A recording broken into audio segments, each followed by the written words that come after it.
A leaked video that didn't just go viral, but detonated a courtroom moment that quietly placed a last name into the public consciousness.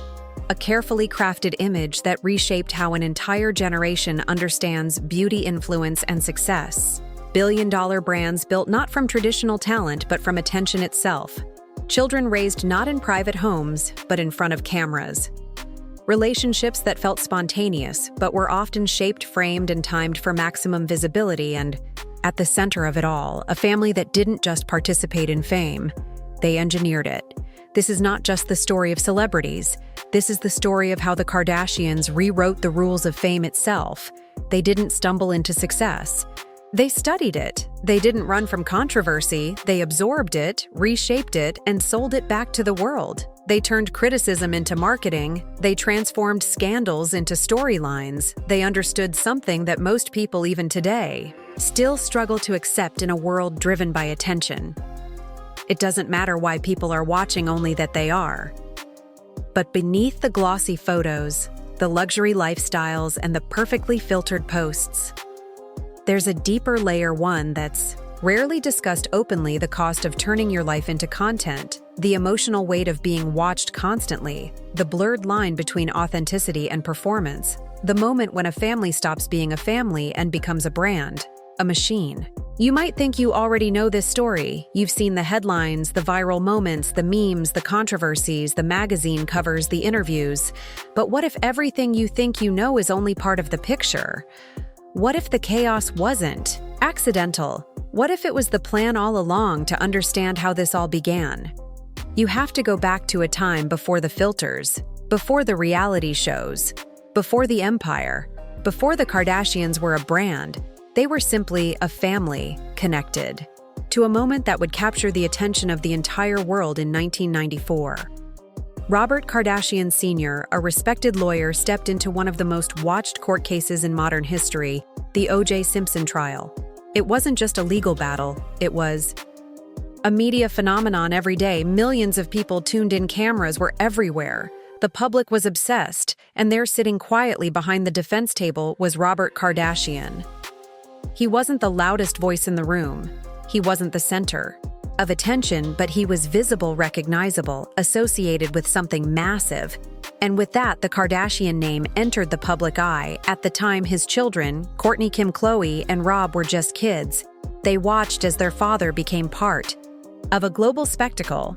They saw firsthand how attention worked, how media could turn ordinary people into recognizable figures overnight. It planted something, and understanding fame wasn't just something you earned. It was something you could step into. Fast forward to 2007, the world had changed. The internet was growing. Celebrity culture was evolving. Reality TV was becoming a dominant force. And then a private video involving Kim Kardashian was leaked online. For most people, this would have been devastating, career-ending, something to hide, deny, and escape from. But the Kardashians didn't treat it like a disaster. They treated it like an opening. Kris Jenner, the family's matriarch and arguably its most strategic mind, saw something others didn't. She saw attention, and she understood its value. Instead of retreating, they leaned in. Within months, a new reality show was announced, Keeping Up with the Kardashians. At first, it seemed almost absurd. Why would anyone watch a family that was famous just for being famous? Critics dismissed it. Media outlets questioned it. The premise felt thin. But Kris Jenner understood something deeper about human behavior. People don't just want talent. They want access. They want drama. They want beauty. They want wealth. They want something that feels real, even if it's carefully constructed. And when the show premiered, something unexpected happened. People watched, and they kept watching. The early episodes weren't perfect. The production was uneven. The storytelling was messy. But that wasn't the point. The power of the show came from what it revealed, or at least what it appeared to reveal. Arguments, relationships, breakups, makeups, insecurities, successes, failures. Nothing seemed off-limits. The Kardashians made their lives visible in a way that felt intimate, even if it was curated. Viewers began to feel like they knew them not as distant celebrities, but as people relatable but aspirational. And that combination is powerful.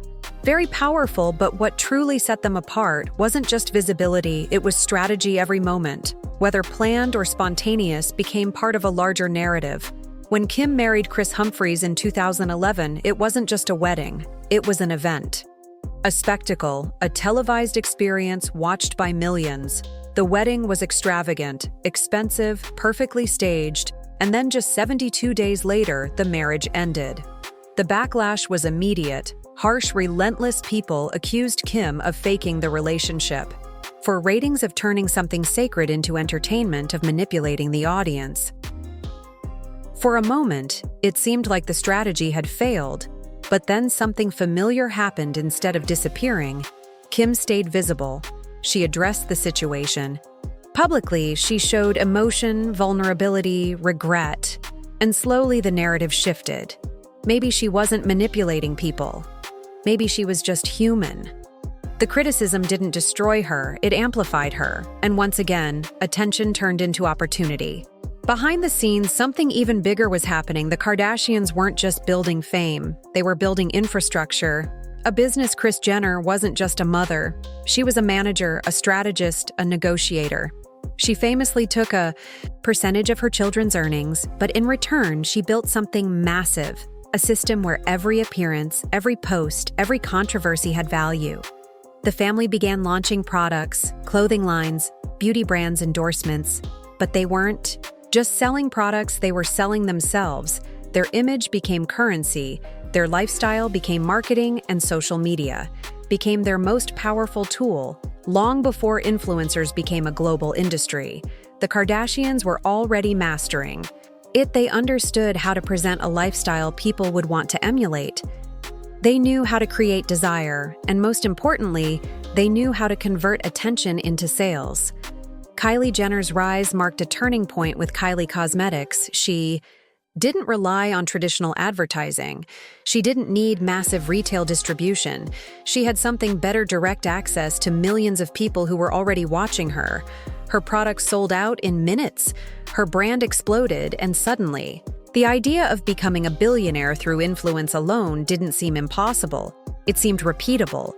But with influence came criticism. As their power grew, so did the scrutiny. People began questioning their impact on beauty standards, the use of filters, the editing, the unrealistic expectations being set for millions of followers. Others pointed out cultural appropriation, the adoption of styles without acknowledgement, the rebranding of existing trends as something new. The conversation became more complex. Were they innovators, or were they simply amplifiers of existing culture? Were they empowering, or were they reinforcing harmful standards? There was no simple answer, and that ambiguity kept people talking. Even deeply personal moments became public discussions. When Caitlyn Jenner came out as transgender, it was one of the most widely covered stories in the world. It brought visibility to an entire community. It sparked conversations that hadn't been happening on that scale before. But it also raised questions. Was this a personal journey, or was it also part of the family's ongoing narrative? The line between authenticity and content became harder to define as social media grew. So did their influence. Instagram became their stage. Every post was intentional, every image carefully selected. They weren't just sharing moments, they were shaping perception. Millions of likes, endless comments, constant visibility. But with that came new challenges. People began pushing back, questioning the authenticity, highlighting inconsistencies, calling out edits. The illusion was still powerful, but it was no longer unquestioned. And then came moments that couldn't be controlled. Events that didn't fit neatly into a narrative, tragedies, controversies, situations too serious to be turned into content. These moments revealed the limits of influence for all, their control over their image. There were still things they couldn't reshape. Reality at times pushed back eventually. Even their original show came to an end after 20 seasons. Keeping Up with the Kardashians concluded, but the story didn't stop. It evolved. They moved to new platforms, new deals, new formats, more control, more ownership, less dependency on traditional media. They weren't just participants anymore. They were decision makers through it all. One thing remained constant: attention. The Kardashians understood something fundamental about the modern world. People watch, people engage, people react, and in that reaction lies value. They didn't just become famous, they built a system where fame itself could be scaled, managed, and monetized. So what is the real impact of the Kardashians? That depends on who you ask. Some see them as a symbol of everything wrong with modern culture: superficiality, consumerism, unrealistic standards. Others see them as brilliant entrepreneurs who took control of their narrative and built something unprecedented. The truth, as always, lies somewhere in between. They didn't create the system, but they mastered it, and in doing so, they changed it today. Their influence is everywhere. Every influencer, every personal brand, every curated feed. All of it exists in a world they helped shape, a world where attention is currency, where visibility is power, where your life can become your product. Whether you admire them or criticize them, one thing is undeniable: you can't ignore them. And that was never an accident.